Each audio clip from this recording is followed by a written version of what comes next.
आता हूँ मैं यीशु नाम से, कहता हूँ मैं यीशु नाम से।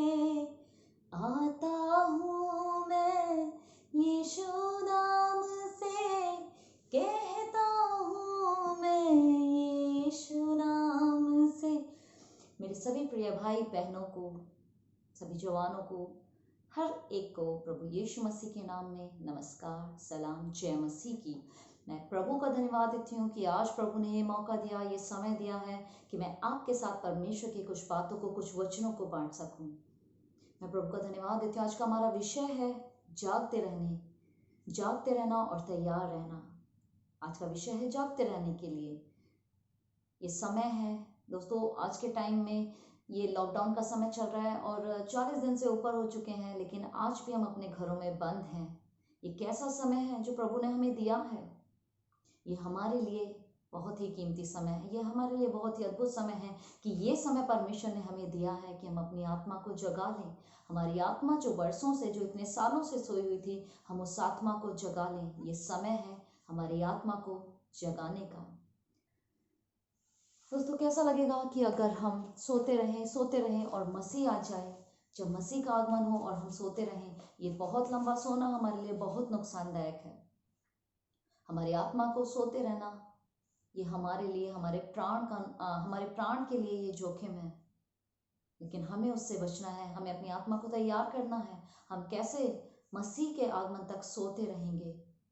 आइए कुछ बातों के द्वारा, कुछ वचनों के द्वारा हम देखेंगे। जैसा नीति वचन 6:9 में लिखा है, हे आलसी तू कब तक सोता रहेगा, हे आलसी तू कब तक सोता रहेगा।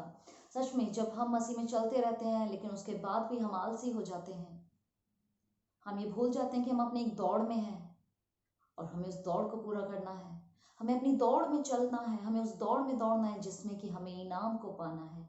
हम भूल जाते हैं कि हमारे लिए एक इनाम रखा है, एक मुकुट रखा है जिसे हमें पाना है। लेकिन वो सब चीज़ें भूलकर, वो सब कुछ भूलकर हम क्या होते हैं, अपने संसार की बातों में, सांसारिक बातों में हम खो जाते हैं, दुनिया की बातों में हम खो जाते हैं।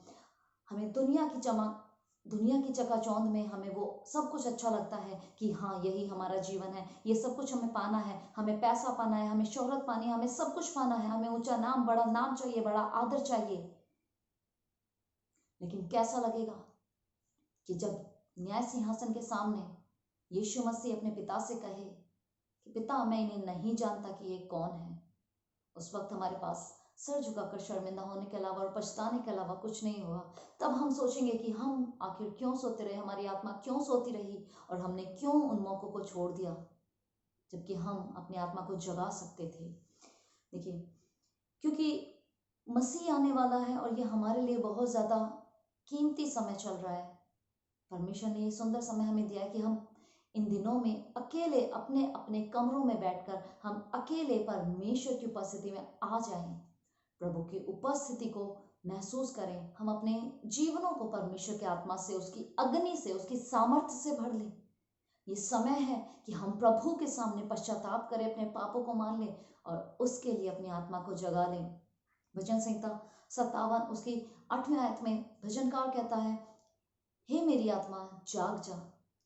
यहाँ भजनकार भी अपनी आत्मा को जगा रहे हैं कि तू जाग जा, हे मेरी आत्मा तू जाग जा। तू जो सो रही है, परमेश्वर के लिए तू जाग जा, प्रभु के लिए तू जाग जा। ये कैसा होगा जब परमेश्वर हमसे पूछेगा कि तुम कब तक सोते रहे और क्यों सोते रहे, जबकि मैंने तुम्हें ये समय दिया कि तुम जाग उठो। ये समय हमारे पास जाग उठने का है, आत्मा में जाग उठने का है। आज हम ऐसे कितने लोग इस लॉकडाउन के टाइम में निराशा में हैं, उदासीनता में। हम अकेले होकर प्रार्थनाएं नहीं कर पा रहे हैं, हम अकेले होकर प्रभु का वचन नहीं पढ़ पा रहे हैं, हम अकेले होकर प्रभु के निकट नहीं जा पा रहे हैं। लेकिन यही वो समय है जब पवित्र आत्मा हमारे अकेलेपन में हमारी सहायता करेगा। यही वो समय है कि जब हम परमेश्वर के और करीब आएंगे, प्रभु के और करीब हम आ सकते हैं, प्रभु को और ज्यादा गहराई से हम जान सकते हैं। लेकिन समय है कि हम पहले नींद से जाग उठें।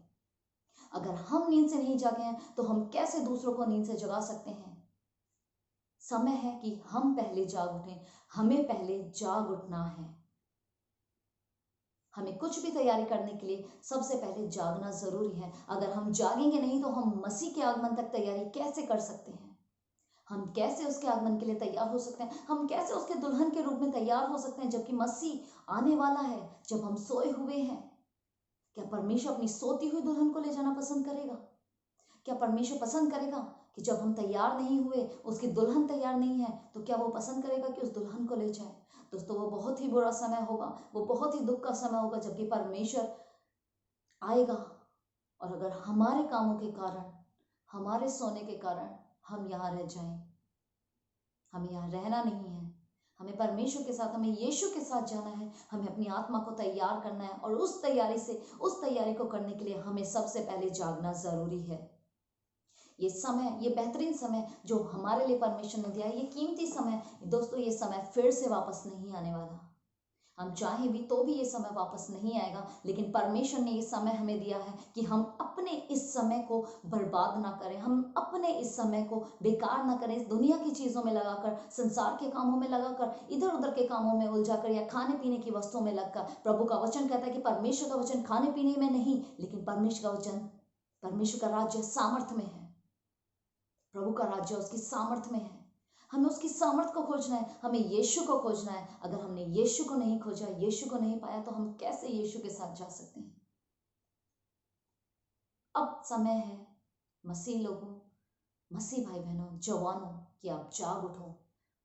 ये समय है कि आप जाग उठें, और जागने के लिए, जागना है हमें, सबसे पहले उसके लिए जागना जरूरी है। जब हम जागेंगे तभी हम, जब हम अपनी आंखों को खोलेंगे तभी तो हम देख सकते हैं कि हमारे सामने क्या रखा है। जब हमने अपनी आंखों को नहीं खोला, हम क्या जान सकते हैं, कैसे जान सकते हैं कि प्रभु ने हमारे लिए क्या रखा है? हमें जागना जरूरी है, हमें उसके लिए अपने आत्मा को जगाना जरूरी है। सो ये समय है कि हम इन दिनों में अकेले रहकर, हम इन दिनों में अपने घरों में रहकर परमेश्वर के साथ संबंध को बनाएं, प्रभु के साथ अपनी अपनी उपस्थिति को प्रभु पर जाहिर करें कि प्रभु मैं यहाँ हूँ, तू देख कि मैं यहाँ हूँ।